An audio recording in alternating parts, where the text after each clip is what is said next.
शिक्षा शिक्षा है, शेरनी का दूध है, जो पिएगा वो दहाड़ेगा। सुनने में कितना मजा आया आपको। लेकिन झारखंड में यही शिक्षा, इसका हाल क्या है उसकी तो हम आपको रिपोर्ट दिखाने जा रहे हैं। लेकिन एक और इंटरेस्टिंग बात यह है कि शिक्षा सबसे झारखंड के लिए थर्ड क्लास मुद्दा है। मतलब शिक्षा को लेके जो मैदान में वोट मांगने जाएगा उसको 10 को वोट नहीं मिलेगा। शिक्षा का स्थिति यह है कि सरकारी स्कूल में बच्चे पढ़ने कम जाते हैं और मिड डे मील खाने ज्यादा जाते हैं। क्यों? स्कूल जाने से पहले ये प्लान रहता है कि भैया आज क्या मिलने वाला, आज अंडा मिलेगा, चल आज अंडा मिलो, चल वो है ना। ये स्थिति है। एक तरफ दूसरे राज्यों में जो सरकारी स्कूल के बच्चे नए नए इनोवेशन कर रहे हैं।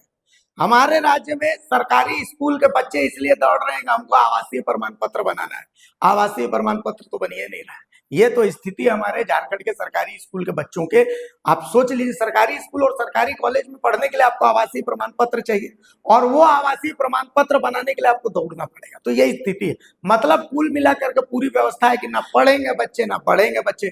और वो सब इसमें किसी सरकार की गलती नहीं, इसमें गलती हमारे झारखंड वालों की है। उनके वोटिंग का जो मुद्दा वो बड़ा इंटरेस्टिंग है। वो वोटिंग किस आधार पर देते हैं? प्रत्याशी जो है हमारे जात के हो, हम तो वोट देबो। हमरा बोलो कि हम एसटी में एकरा शामिल करो, एकरा तो हम वोट देबो।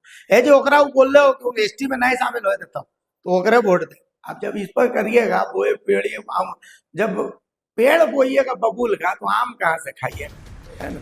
ये रिपोर्ट देखिए और गाना गाइए। ये रिपोर्ट देखिए। अद्भुत, अविश्वसनीय, अकल्पनीय ये स्कूल है। इस गुलाबी ठंड में ये गुलाबी दीवार सबूत है कि ये सरकारी स्कूल है। लेकिन ज़मीन पर बिछे हुए पत्ते और धूल साबित कर रहे हैं कि यहाँ बच्चे नहीं आते। अब झारखंड की शिक्षा व्यवस्था का हाल समझ लीजिए ग्राफिक्स के माध्यम से। ये स्कूल रांची जिले के राहे प्रखंड के नवाडीह पंचायत के बंगाबुरु गांव में है। यहाँ स्कूल के लिए एक शख्स ने ज़मीन दान दी। शर्त यह थी कि उसकी पत्नी भी शिक्षिका होगी। इसी शर्त पर ज़मीन मिली, नौकरी मिली, स्कूल भवन भी बना। किसी कारणवश शिक्षिका को नौकरी से हटाया गया तो ज़मीन मालिक ने स्कूल पर ताला मार दिया। अब स्कूल सिर्फ एक कमरे में चलता है जो किसी रिटायर्ड शिक्षक का है। एक ही कमरे में पढ़ाई होती है, मिड डे मील भी बनता होगा। इस बात से समझ लीजिए कि क्या पढ़ाई होती होगी और क्या खाना मिलता होगा। इस स्कूल में मात्र 8 बच्चे हैं जो 12 बजे स्कूल आते हैं। अब इस स्कूल के शिक्षक महोदय से समझिए पूरी कहानी। कौन स्कूल के शिक्षक है आप? यूपीएस बंगाबुरु। कितने बच्चे आते हैं स्कूल? 8। स्कूल इस घर में क्यों चलाते हैं? विवाद है। इतना बड़ा बिल्डिंग बना हुआ है, वहाँ क्यों नहीं चलाते हैं? विवाद झगड़ा झमेला है। कितने बच्चे आपके स्कूल में हैं अभी? यही 8 गो। 8 गो बच्चा है। स्कूल का समय क्या है? 9 से 3। अभी कितना टाइम हो रहा है? अभी तो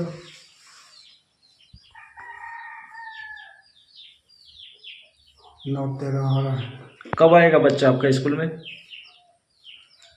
12 बजे के बाद ही पहुँचता है। तो हाजिरी कैसे बनाते हैं आप? हाजिरी बाद में ही बनाते हैं। कै बजे? 12 बजे के बाद? 12 बजे के बाद हाजिरी बनाते हैं। हाँ। तो मिड डे मील का कैसे आप अटेंडेंस देते हैं? बाद में देते हैं। आप लोग का ऑनलाइन माने अटेंडेंस नहीं बनता है क्या? बनता है बाद में। ऑनलाइन अटेंडेंस 12 बजे के बाद बनाते हैं। हाँ। बच्चा भी 12 बजे के बाद आता है। हाँ। अच्छा, मिड डे मील खिलाते हैं बच्चे को? हाँ। कहाँ बनता है मिड डे मील? रसोई के घर में। रसोईया के घर में? रसोईया कहाँ की रहने वाली है? बंगाबुरु की। और उसके घर में स्कूल चलाते हैं इस बिल्डिंग में, माने इस घर में स्कूल चलाते हैं। हाँ। और बच्चे का मिड डे मील बनता है दूसरे जगह पे। हाँ। स्कूल का नाम क्या है? यूपीएस बंगाबुरु। यूपीएस बंगाबुरु। इस स्कूल का निरीक्षण करने पहुंचे मुखिया और पंचायत सचिव भी अकबका गए कि अरे बाबा ये क्या खेला है।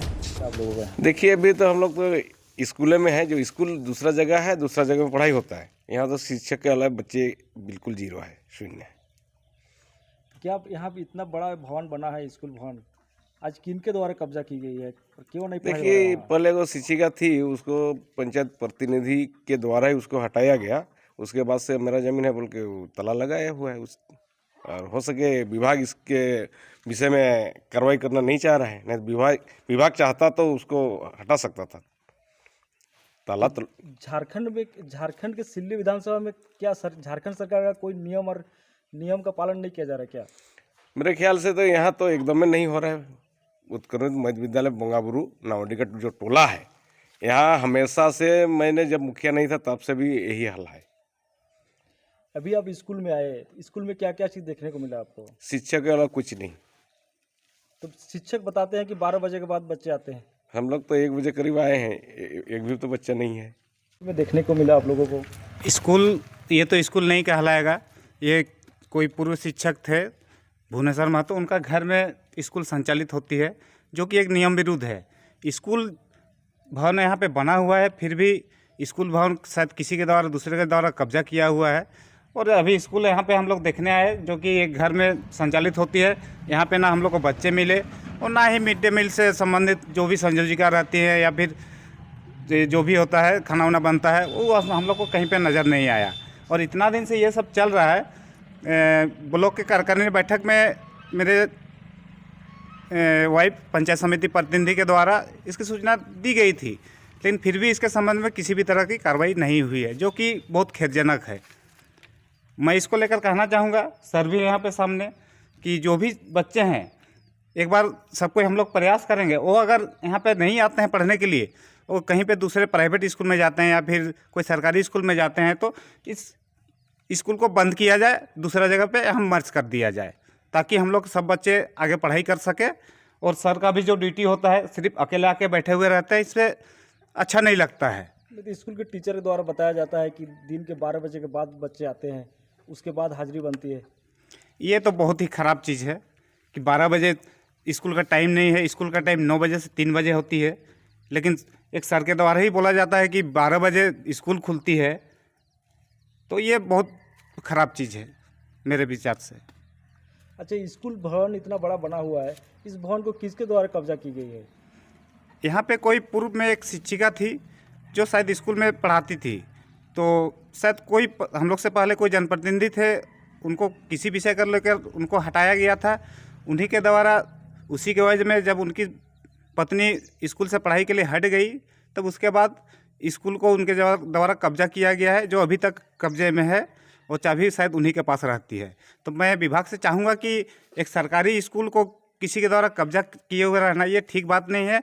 इसको प्रशासन के द्वारा फिर से स्कूल को खुलवाया जाए, ताकि सभी बच्चे स्कूल में जाके पढ़ाई कर सके और वहीं पे स्कूल संचालित हो। क्या स्कूल का ताला चाबी कभी मांगने का प्रयास किया गया इनके शिक्षक के द्वारा?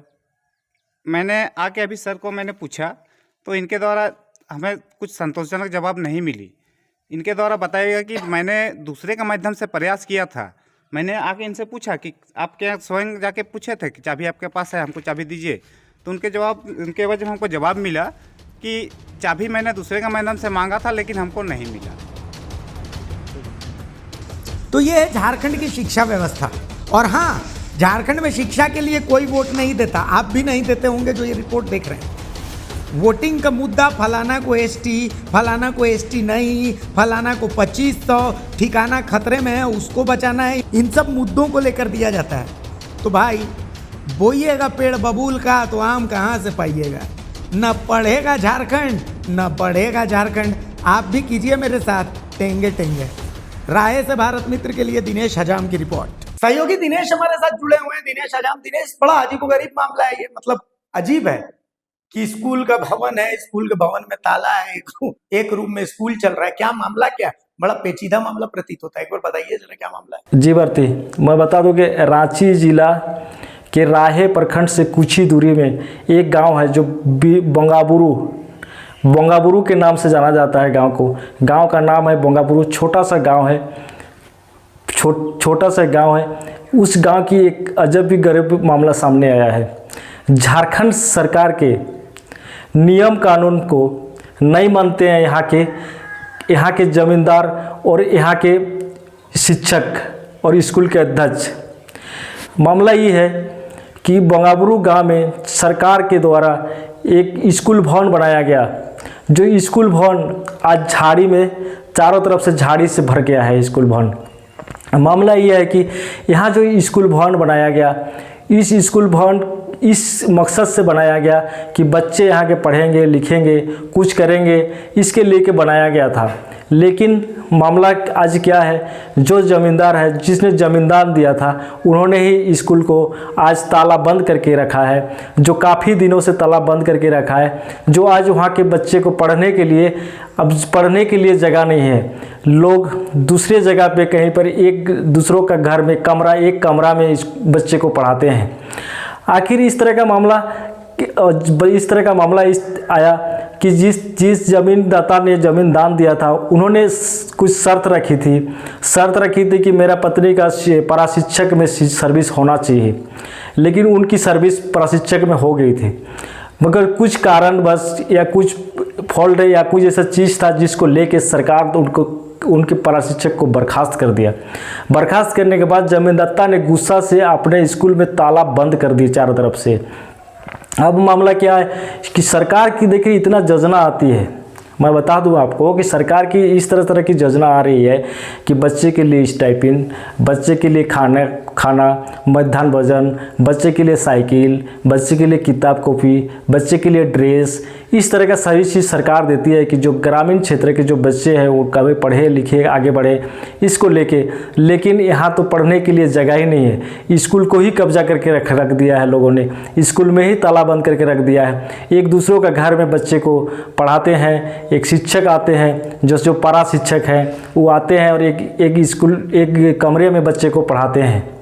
इस तरह का मामला है, जिस मामले को यहाँ के शिक्षा विभाग के पदाधिकारी इस मामले पे अवगत भी हैं या नहीं भी हैं, लेकिन उन्होंने आज तक किसी तरह का कार्रवाई नहीं किए हैं। अच्छा दिनेश, एक बात बताइए, 12 बजे स्कूल खुलने के पीछे का चक्कर क्या? जी, जब इस मामले को लेके स्कूल के शिक्षक से पूछा गया, शिक्षक को जब पूछा गया तो शिक्षक ने बताया कि मेरे स्कूल में 8 बच्चे आते हैं, वो भी 8 बच्चे आते हैं मेरे स्कूल में। उनको जब समय पूछा गया कि आपके स्कूल का समय क्या है, तो इस शिक्षक ने बताया 9 से 3, लेकिन आज दिन के 1 बज रहा था और यहाँ के जो जनप्रतिनिधि है, मुखिया या पंचायत समिति सदस्य, सभी लोग निरीक्षण करने स्कूल पहुँचे, लेकिन स्कूल में देखा कि कोई बच्चे नहीं थे, स्कूल में एक भी बच्चा नहीं था। शिक्षक अपना चेयर लगा के आराम से बैठे हुए थे।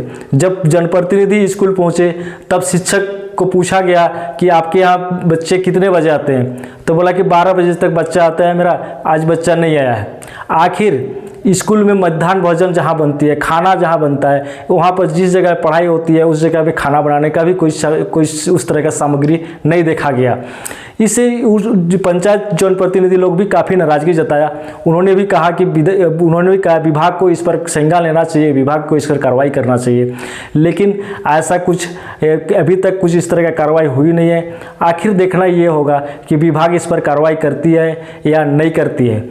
लगातार द भारत मित्र ने इस खबर को बहुत प्रमुखता से दिखा रही है, जो स्थल ग्राउंड जीरो से जाके इस खबर को कवरेज करके आई है कि जिस तरह से शिक्षा स्कूल जिस तरह में हो रही है, सरकार के मध्याह्न भोजन की बात हो रही है। सबसे बड़ी बात है कि बच्चे को मध्याह्न भोजन दे के बच्चे को स्कूल बुलाना, या बच्चे को स्टाइपेंड, बच्चे को ड्रेस या साइकिल दे के स्कूल बुलाने का, इस तरह का प्रलोभन दे के बच्चे को तब भी स्कूल आना है। लेकिन आखिर बच्चे ही नहीं है स्कूल में, तो आखिर मध्याह्न भोजन की राशि कहाँ जाती है? सबसे बड़ी सवाल है, मध्याह्न भोजन की राशि कहाँ जाती है, स्टाइपेंड की पैसा कहाँ जाती है, स्कूल मेंटेनेंस की पैसा कहाँ जाती है, साइकिल की पैसा कहाँ जाती है, किताब कॉपी की पैसा कहाँ जाती है, ड्रेस की पैसा कहाँ जाती है? बहुत बड़ी सवाल है, जाँच का विषय है। इसमें जाँच होना चाहिए कि यहाँ के जो शिक्षा विभाग के पदाधिकारी है, जैसे आपको बीआरसी, सीआरसी या कुछ इस भी लोग को जिस बहाली किया गया है, बीपीओ, बीओ, इस सब को बहाली किया गया है, आखिर क्यों? कि स्कूल की सही समय से जांच करना। बीआरसी, बीआरपी, सीआरसी का क्या काम है? स्कूल में जाना, कितने बच्चे आ रहे हैं, नहीं आ रहे हैं, कैसा पढ़ाई हो रहा है, नहीं हो रहा है, इसकी चेक करना है। लेकिन शायद कहीं उन लोग की भी मिली भगत तो नहीं है कि कोई लोग उस जगह पे नहीं आते हैं, ना कोई लोग उस पर देखते हैं। जबकि शिक्षक को ये भी पूछा गया कि आप मिड डे मील जो अभी जो आप खाना खिलाते हैं बच्चे को, इसका ऑनलाइन आपको ऑनलाइन आपको अटेंडेंस बनाना पड़ता है, आप कैसे बनाते हैं? मास्टर ने बताया कि मैं वैसे ही करके बना देता हूँ और किसी तरह से चला रहा हूँ स्कूल। चलिए, तो ये दिनेश हम हमारे साथ जुड़े हुए थे सीधे उस स्कूल से जिस स्कूल में ये खेल चल रहा है। तो सोच लीजिए, ये झारखंड की शिक्षा व्यवस्था है, ये उसी झारखंड की स्थिति है जहां पर उपचुनाव हो रहा है, और इसके लिए दोषी ना कोई सरकार है ना कोई सिस्टम, इसके लिए दोषी आप हैं। सोचिएगा मैं आपको क्यों दोषी बता रहा हूं। नमस्कार, जोहार।